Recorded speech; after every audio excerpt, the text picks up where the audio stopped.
उसका नाम है खुशी।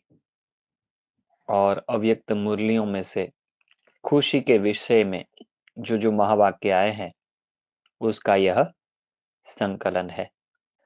अपनी सर्विस फर्स्ट। अपनी सर्विस की तो दूसरों की सर्विस स्वतः हो जाती है।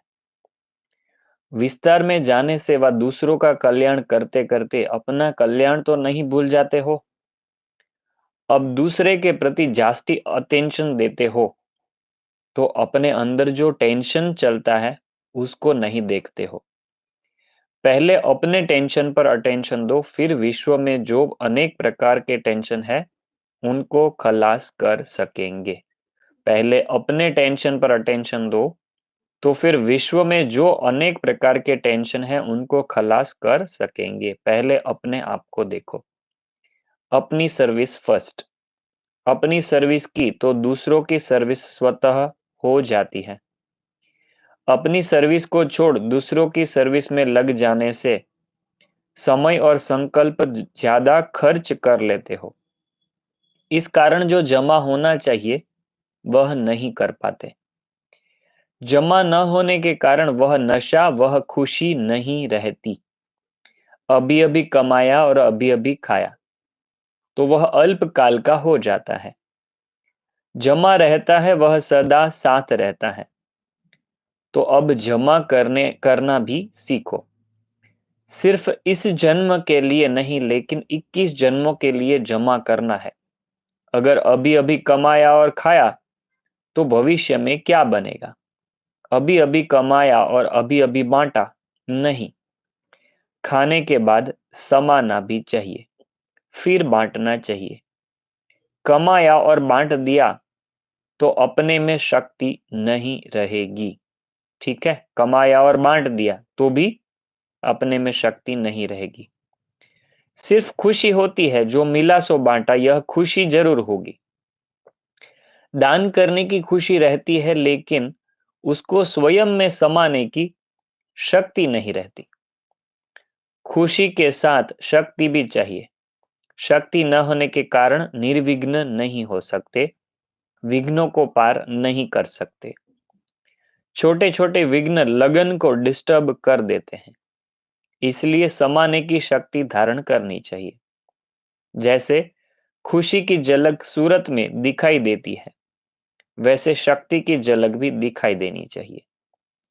सरल चित बहुत बनो, लेकिन जितना सरल चित हो उतना ही सहनशील हो, कि सहनशीलता भी सरलता है। सरलता के साथ समाने की, सहन करने की शक्ति भी चाहिए। 10/5/1972। आगे के महावाक्य है, खुशी के साथ साथ शक्तियों को भी साथ रखना। विशेषताओं के साथ अगर कमजोरी भी होती है तो एक कमजोरी अनेक विशेषताओं को समाप्त कर देती है। तो अपनी विशेषताओं को परख करने के लिए कमजोरी को समाप्त कर दो। समझा? 10/5/1972। जिनका सर्वशक्तिवान बैकबोन है तो कितनी खुमारी और खुशी होनी चाहिए। जिनका सर्वशक्तिवान बैकबोन है तो कितनी खुमारी और खुशी होनी चाहिए। आज की पुरानी दुनिया में अगर कोई छोटे मोटे मर्तबे वाले का भी कोई साथी अच्छा होता है तो भी अपनी खुमारी में और खुशी में रहते हैं। समझते हैं हमारा बैकबोन पावरफुल है, इसलिए खुमारी और खुशी में रहते हैं। आप लोगों का बैकबोन कौन है? जिनका सर्वशक्तिवान बैकबोन है तो कितनी खुमारी और खुशी होनी चाहिए। कब खुशी की लहर खत्म हो सकती है? सागर में कब लहरें खत्म होती है क्या? बलवान का साथ भूलते हो तब निर्बल होते हो, और निर्बल होने के कारण अपनी शान को भूल परेशान हो जाते हो। तो जो भी कमजोरियां व कमी अनुभव करते हो उन सभी का कारण क्या होता है, क्या होगा? साथ और हाथ का सहारा मिलते हुए भी छोड़ देते हो। ठीक है, कमजोरियां और कमी का अनुभव क्यों करते हैं? क्योंकि साथ और हाथ का सहारा मिलते हुए भी छोड़ देते हो, समझा? कहते भी हो कि सारे कल्प में एक ही बार ऐसा साथ मिलता है, फिर भी छोड़ देते हो। कोई किसको साथ देकर किनारा करना चाहे और वह फिर भी डूबने का प्रयत्न करे तो क्या कहा जाएगा? अपने आप को स्वयं ही परेशान करते हो ना। तो बाबा यहां पर साथ की बात करते हैं कि साथ मिल रहा है तो उसको साथ लो। 31/5/1972। अपने आप को देखो कि मेले में सदा खुशी की प्राप्ति कर रहा हूं। जैसे कब कब मेले में कई बच्चे खो जाते हैं ना, माँ बाप का हाथ छोड़ देते हैं। मेला होता है खुशी मनाने के लिए। अगर मेले में कोई बच्चा माँ बाप से बिछुड़ जाए, वह हाथ साथ छोड़ दे, तो उसको क्या प्राप्ति होगी? खुशी के बजाय और ही अशांत हो जाएंगे। तो ऐसे अपने आप को देखो कि मेले में सदा खुशी की प्राप्ति कर रहा हूं, सदा मिलन में रहता हूं। जो सदा मिलन में रहेगा उसकी निशानी क्या होगी? उनकी विशेषता क्या होगी? अतीन्द्रिय सुख में रहने वाले व सदा मिलन मनाने वाले की निशानी क्या होगी? उनकी विशेषता क्या होगी? जो सदैव मिलन में मग्न में होगा वह कब भी कोई विघ्न में नहीं होगा। मिलन विघ्न को हटा देता है, वह विघ्न विनाशक होगा। श्रीमत में हाथ और बुद्धि योग है साथ। श्रीमत है हाथ और बुद्धि योग है साथ। आगे बात किया ना कि हाथ और साथ आप लेते नहीं हो, मिलते हुए भी छोड़ देते हो। तो यहां पर आया श्रीमत है हाथ और बुद्धि योग है साथ। मेले में बाहर निकल जाते हो तो परेशान हो जाते हो, और जब हाथ छोड़ देते हैं तो भी परेशान हो। ऐसे ही तुम यहां भी बाप का हाथ छोड़ देते हो।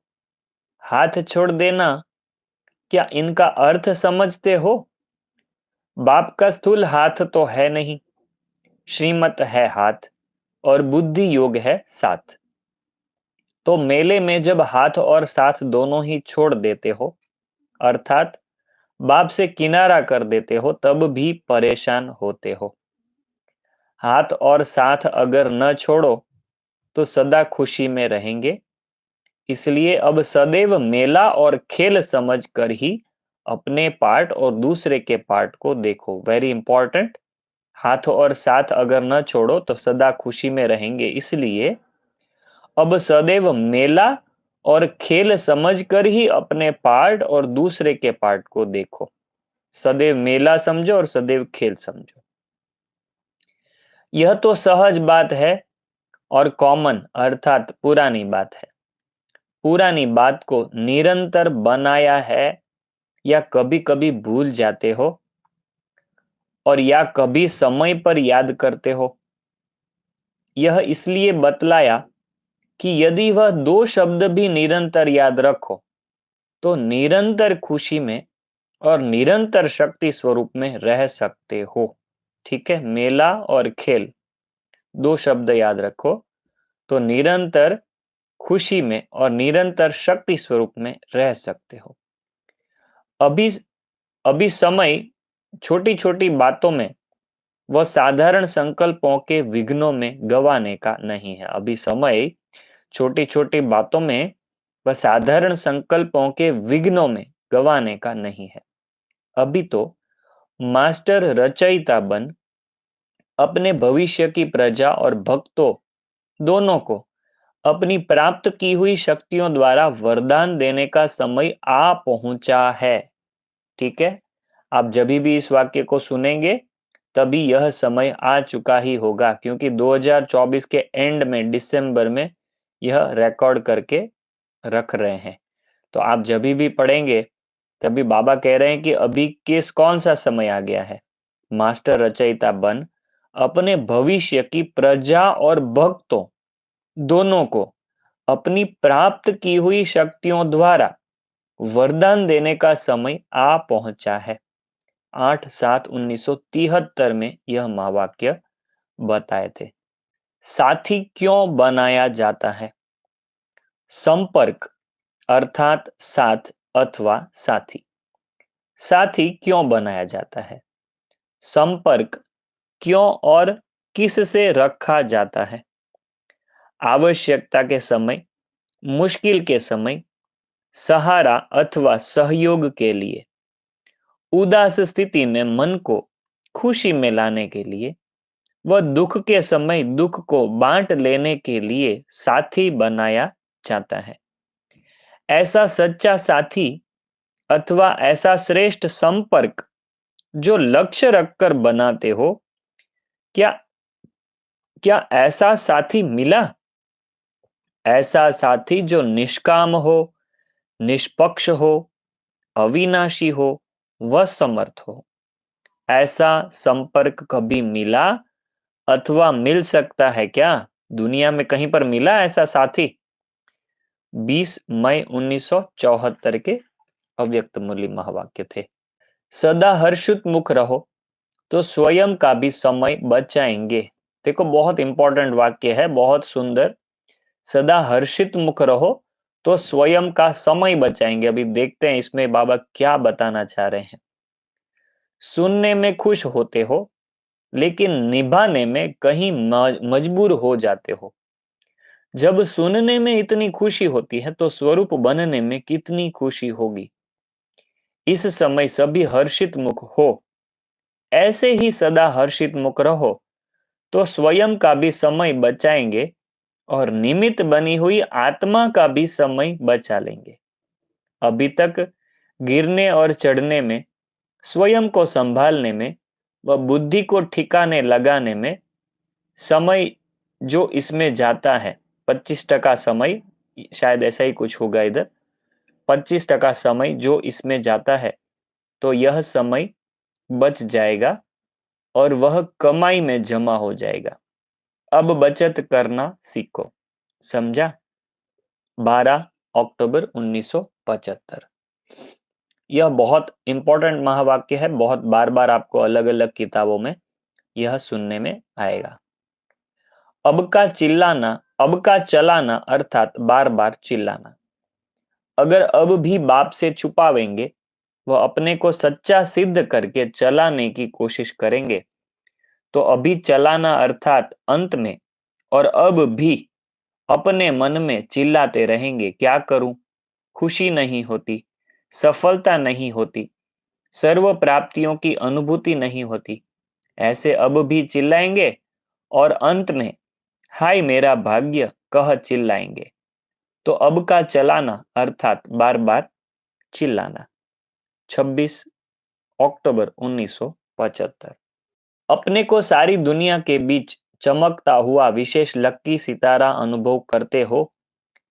ऐसे लक्की जिन्हों का स्वयं बाप गायन करते हैं। इससे श्रेष्ठ भाग्य और किसी का हो सकता है? सदा ऐसी खुशी रहती है जो अपनी खुशी को देखते हुए देखने वालों के गम के बादल व दुख की घटाएं समाप्त हो जाएं, दुख को भूल सुख के झूले में झूलने लग जाएं। ऐसे अपने को अनुभव करते हो। 6/12/1975। यह था तीसरा पार्ट, खुशी बुक के ऊपर। दूसरा पार्ट था, सॉरी। अभी इसका तीसरा पार्ट आगे हम कंटिन्यू करेंगे। यह कैसी लग रही है बुक आपको? कमेंट करके, लाइक करके जरूर बताइएगा। ओम शांति।